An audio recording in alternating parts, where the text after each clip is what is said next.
So every day when I go out, I ask my body, how do you feel today? And I'll start to jog and all right, it's feeling pretty good. And so some days it just doesn't click.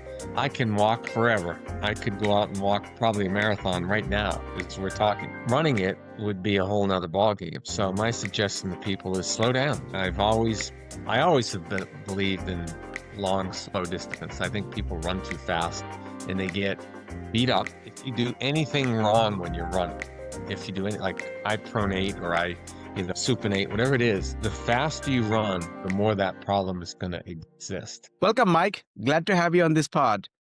I'm glad to be here, Kamal. I really am looking forward to talking to you, and I'm excited.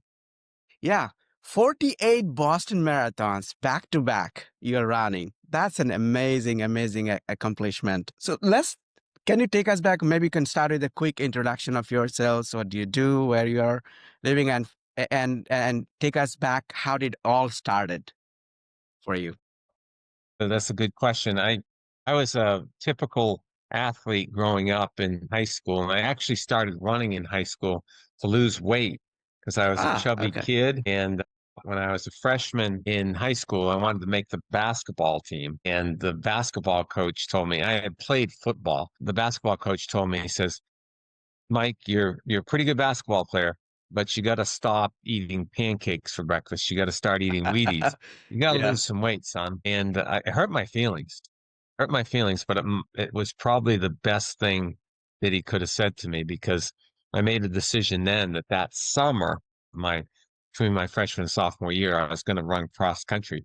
So I started running. I didn't, it was 1970 methods. There was no internet. And so I just went out and started and no Garmin's, there was no digital watches. I had a sweep second watch. And Okay. so I went to the local dirt track and ran 4 times around it. And I thought I was running a 4 minute mile I and see. it was probably 6:05, which is not terrible. Thought I was going to die and went home and my mom goes, what happened to you? I said I Yeah. ran a mile. So then, I just kept running and I came back to school that fall and I had slimmed down. I lost 15 pounds and the Wow.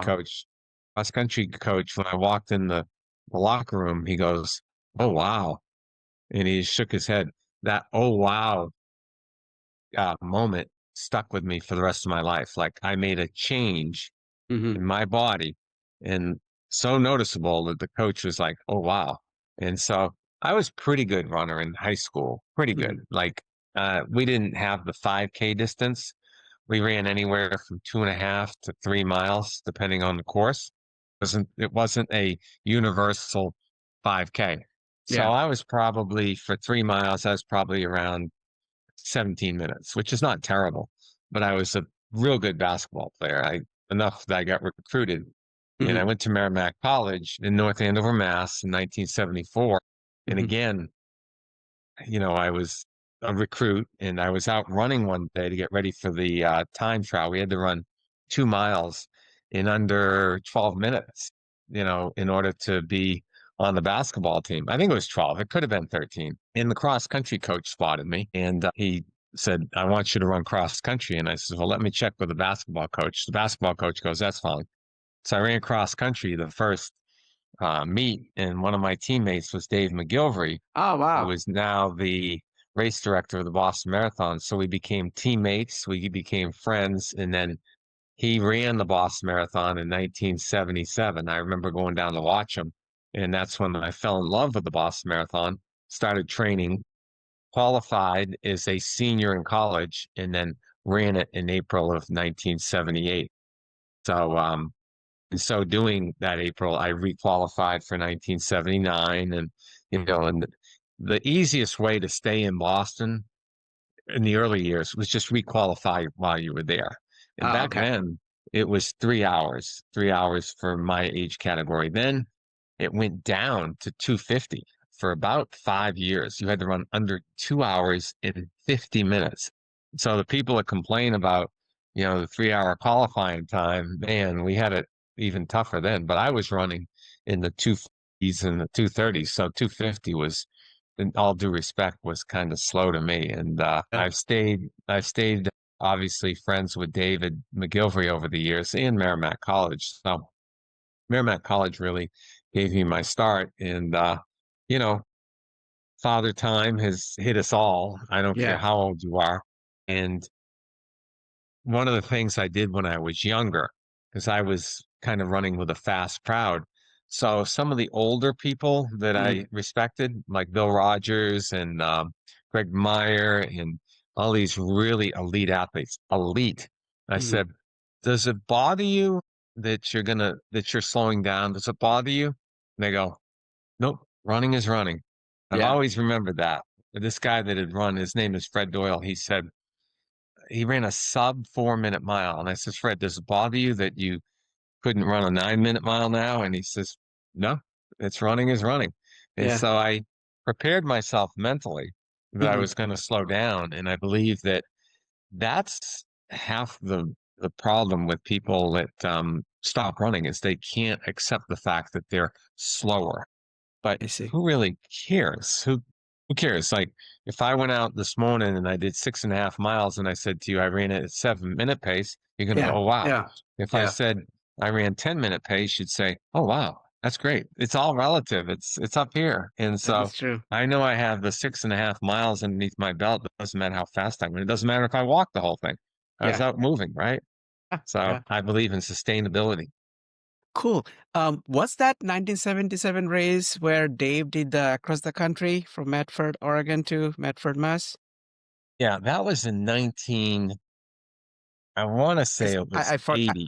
I know that because I talked to David on this one. And you talked very elaborately on that journey. Okay, I remember that. So finished in the He Fenway ran Park, from right? Medford, Oregon to Medford, um, Mass. I think he did. Medford, Mass. And when he did that, we were obviously in good contact and so on and Yeah. so forth. And I ran with him. I ran with him on the route, and Oh, okay. he finished in Fenway Park. Fenway Park. Yeah. Yeah. It was August, I believe, and what a great journey. It It was is. incredible. Yeah. He was the first, really the first person to ever do it. And he did a book about it called The Last Pick. Yeah. Yeah. And I'm in that book. I'm on page 162, I believe. Oh, nice. Nice. I'm in his book. In fact, he had to call me to get permission to use my name in the book. And I see. I says, of course, Dave, that's fine. And he had a big, huge Winnebago, if you will, Uh, that traveled with him and his buddies. It made it all the way across the United States. And we got to Medford, Oregon, when he hit his last mile and finished, the Winnebago, like the engine blew up. And it was so oh boy. miraculous that it ended and the Winnebago was never used again, I don't believe. So it's a great, great story. Yeah. David is man, he is a incredible guy and he's just so full of energy. He is Yeah. so full of energy. And I plan on coming up to Boston. Well, actually, I am going to come up to Boston late June, coming Uh-huh. up there to do a little road race in Goffstown, New Hampshire. But I'm going to come down to Boston and hang out, go to a Red Sox game, and so on and so forth. So Oh, nice. it's my favorite city. I got to tell you, it's my favorite. Yeah, no, that's awesome. Mike, how was it like? So you have seen 48 of Boston's, and I'm probably have seen some transitions. Like, I'm sure it was different than 70s or 80s or 90s to where it is today. What are the transition you have seen in Boston that maybe strike out to you? Well, the first thing is, technology. So if I take this thing off right here, the the Yeah, Garmin, we didn't have the luxury of we had no technology. And right. honestly, back then, and I talked to Dick Beardsley about this. He came in second in the 1982 Boston Marathon. I was on his podcast. Back then in the 70s and 80s, it was like everybody was fast. There was no charity runners. There was no, I don't want to offend anybody, but the race was over in 4 hours. Like everybody was done. Like Ah, either you ran fast or you didn't run. And I'm not trying to be offensive. I think everybody and the qualifying times were so tough.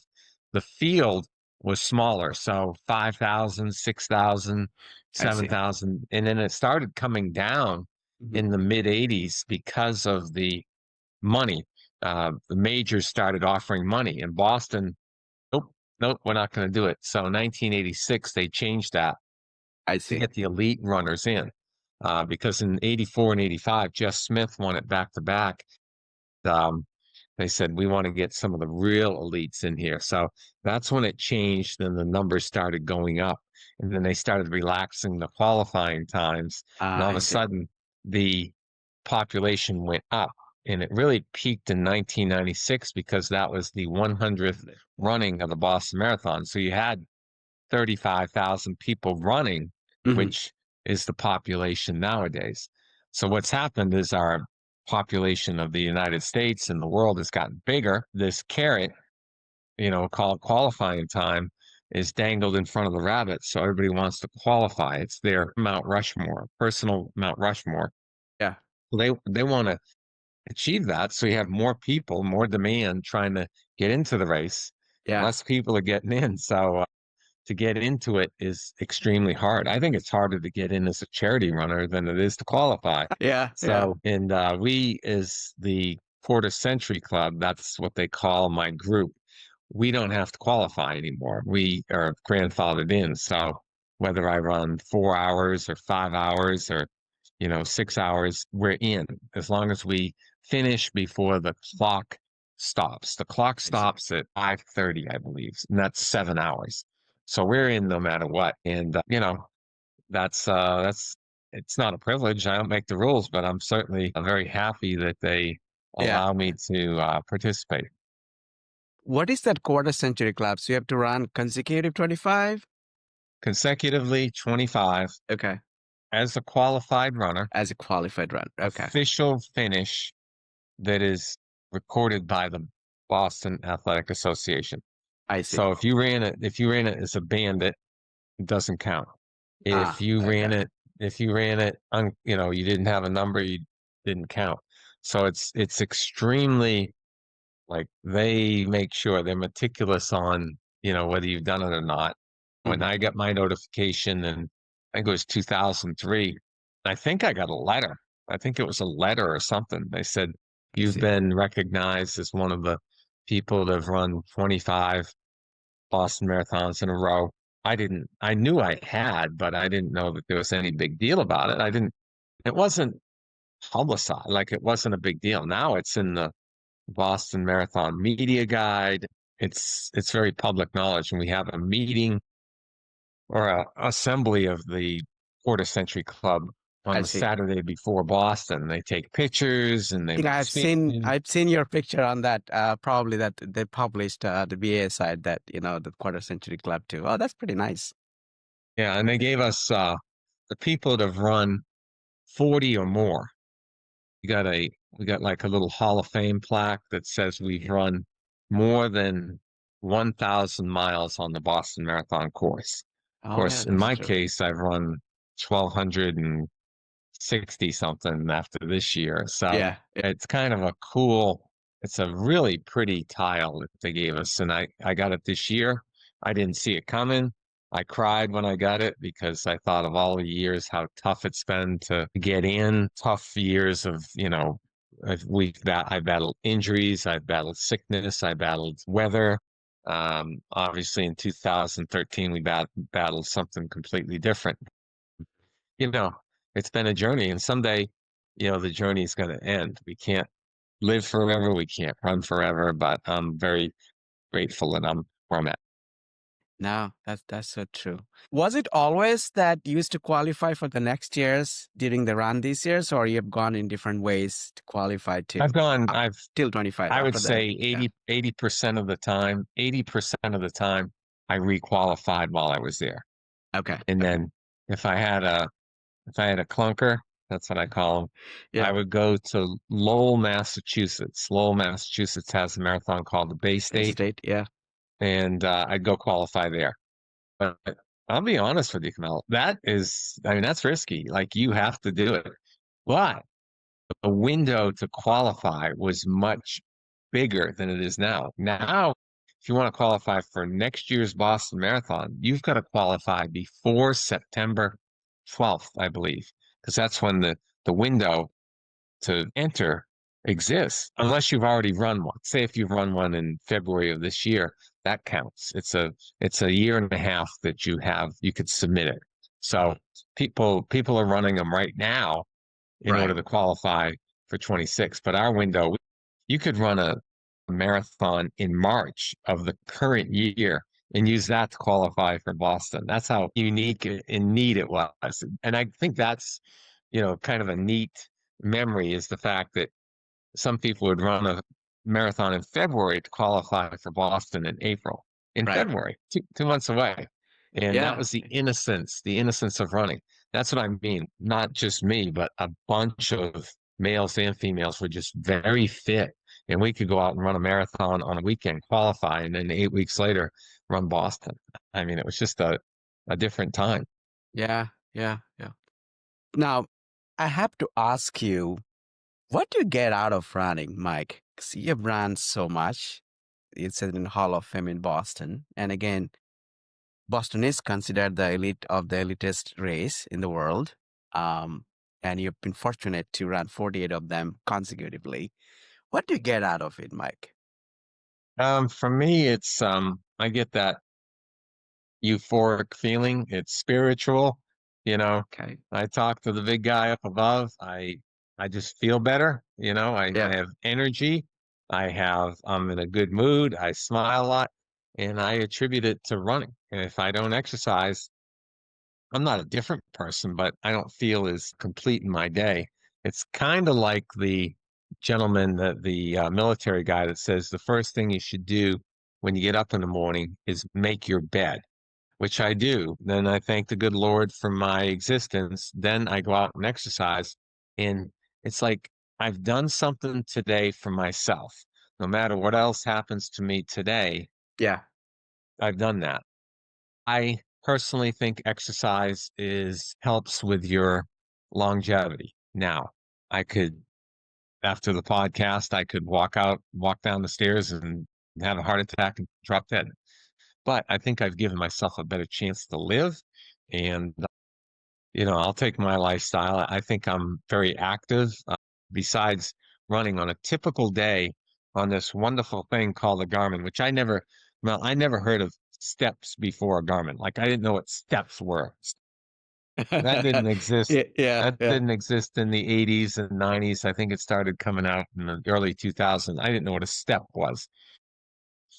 My step average per day with my running is about 18 to 20,000 a day, which is very high for anybody, right?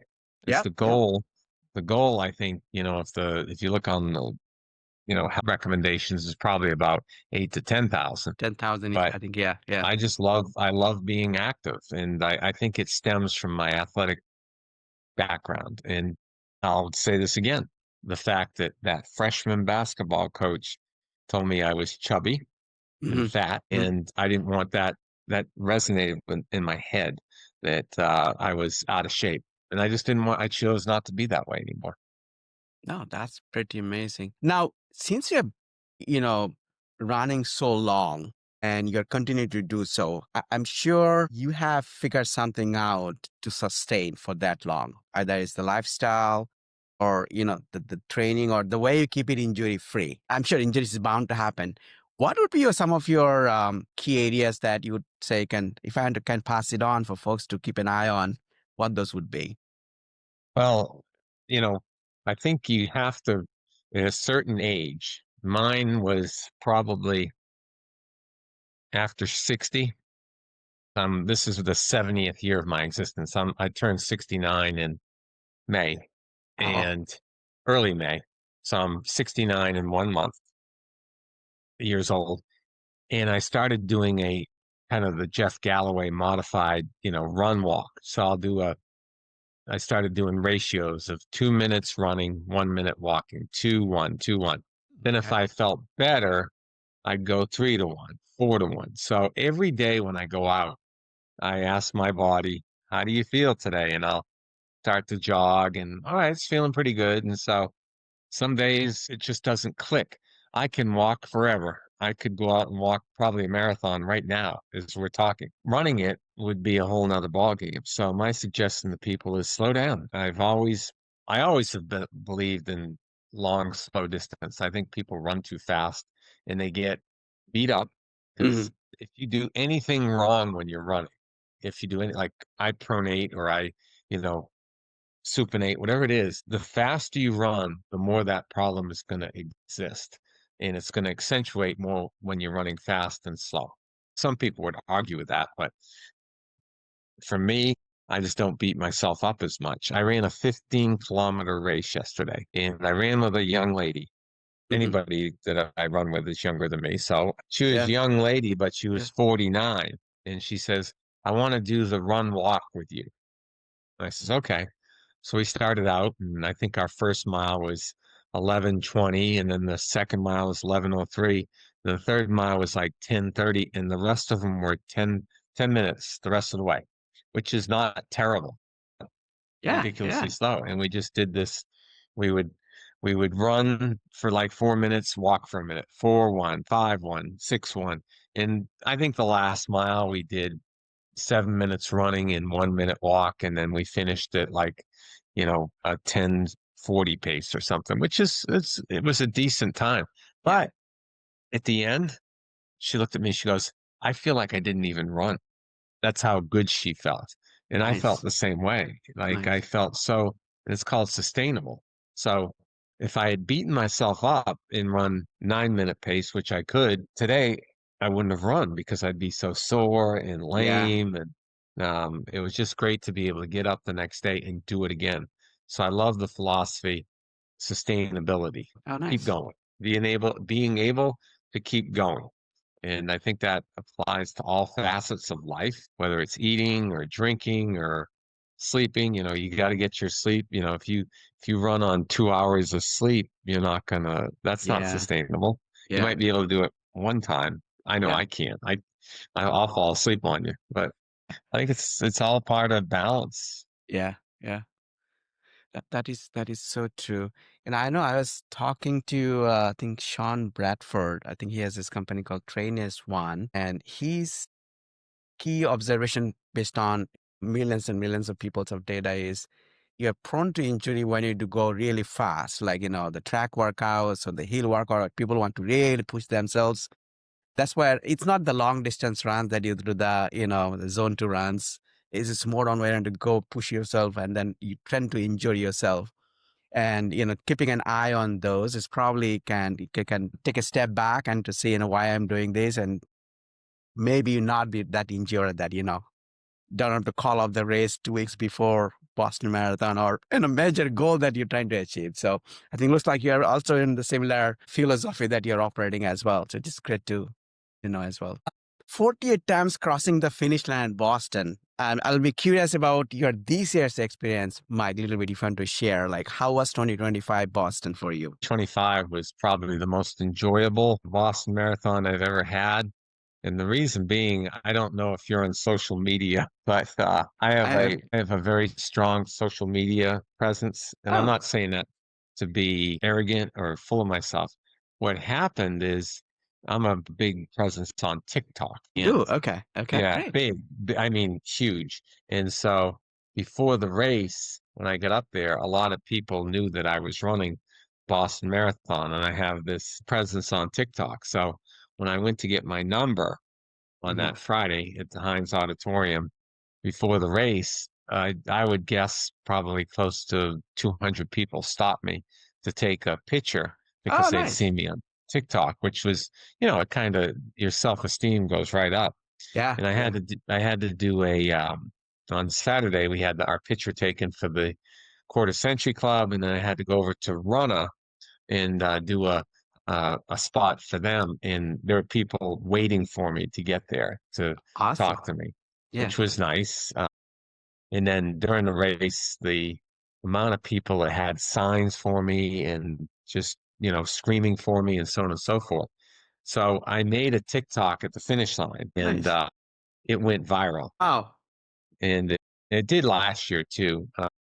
So what happened is the Boston.com picked it up because somebody reposted it. And Boston.com did a big article about me on Boston.com digital. And that got picked up by Runner's World. The Runner's World called me the next day in the airport, and they did a huge thing on Runner's World. And the headline was Mike Beeman runs his 48th Boston Marathon and steals the show on social media. So Cool, what they were cool. saying is a 68-year-old was the biggest social media presence as opposed to a young influencer. So that while I was at the airport talking to Runner's World, magazine called, and Nice. they did an article. So if you Google my name in Boston Marathon is a Google search, you're going to get all of those articles. They'll True. all Yeah. spill. I think it's funny because I was telling people, because now I took my time. When you asked the original question, to get back to the original question, I was cruising along like 20 minute miles until I got to BC, and they were so involved with me at Boston College. They had signs, they had T-shirts with my name on them. I stopped and talked to them. Oh, And nice. so the last 6 miles, I just took in all of these people. I mean, if I ran past you and you had a sign with my name on it and you're yelling, Mike, Mike, and I look at you and I look away, how are you going to feel? You're going to feel. Yeah. So I would come over to you, give you a high five, give you a hug, whatever it was. And so I took my time and just took in the last 6 miles. So my time would have been under 5 hours, but I said the heck with it. And so it was like 5.5 hours. But guess what? I had the best time. Not this time. I had Yeah. the Yeah. best this time. Like I just had a Yeah. ball. And Yeah. Yeah. I can't say enough about the support and everything. So it was my favorite Boston Marathon for that reason. Oh wow, that's great to know. Yeah, I saw some of the social media posts, and actually one of the posts that I came across then when I tried to connected with you that hey, I'd love to chat with you, Mike, on this pod too. So, oh, that's great to know. Thank you for sharing. But I had a great chatting with you, Mike. Thank you for sharing your story, your journey where it started, and 48 consecutive Boston marathons, and you had a ball in this year's Boston Marathon too. So thank you for sharing that. Glad to have you on the pod. Thank you for having me, Kamal. I appreciate it. You have a great day. Thank you.